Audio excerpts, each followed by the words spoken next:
When we say Shiva, generally he is always referred to as Swayambhu because there is no particular moment of creation, there is no particular source of creation.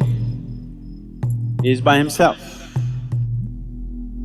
That's why the word Shiva means that which is not. That which is not does not happen at a particular time, does not happen through something, it is there. So Shiva was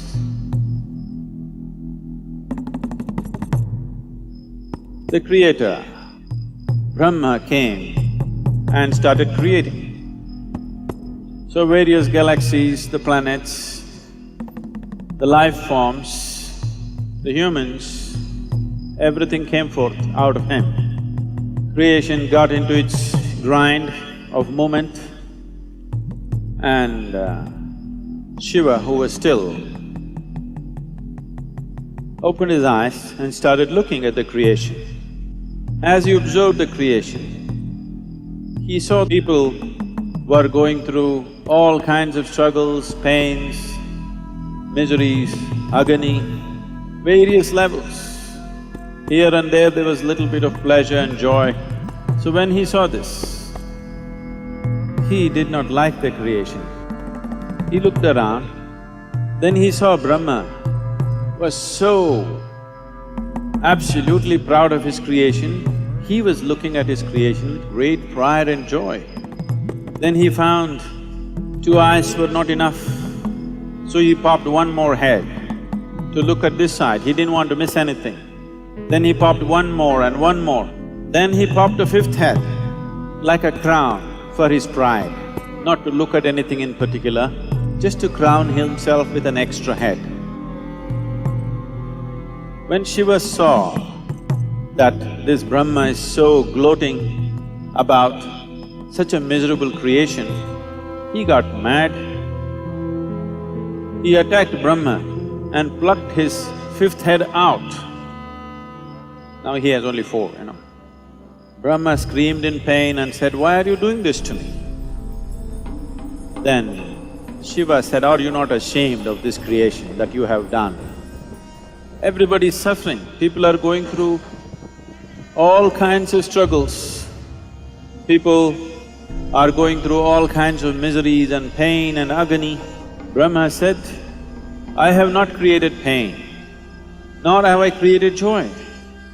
I have just made it. It is up to them how they go through this. It is in their mind." Then Shiva said, "Who created the mind? That is also your creation." Brahma said, "The mind has no attributes of its own, it is just there. People can make joy out of it or misery out of it. People can make agony out of it or ecstasy out of it, it's left to them."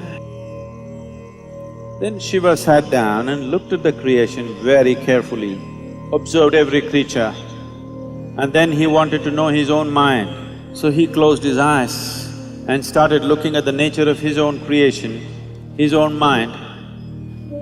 And when he realized, when his realization came to a certain absoluteness that actually creation is without attribute, each individual can make whatever he wants. The mind is attributeless. So when he realized this, then he became so ecstatic that he jumped and danced. He danced wildly out of his joy and ecstasy. As he danced intensely, with absolute involvement, when every cell in his body was a dance by itself, suddenly he realized that this dance is not necessary either. And he noticed, at the peak of his dance, there was absolute stillness. So he sat down as an ascetic, unmoving, utterly still. They say that stillness happened on this day, on the Mahashivaratri night is when it happened.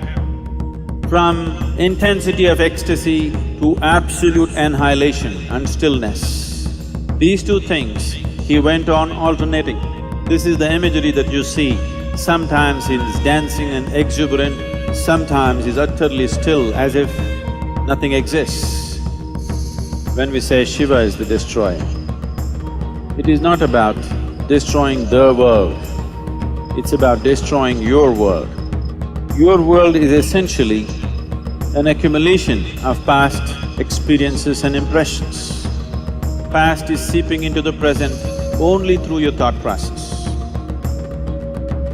And it is projecting itself into the future through your desiring process.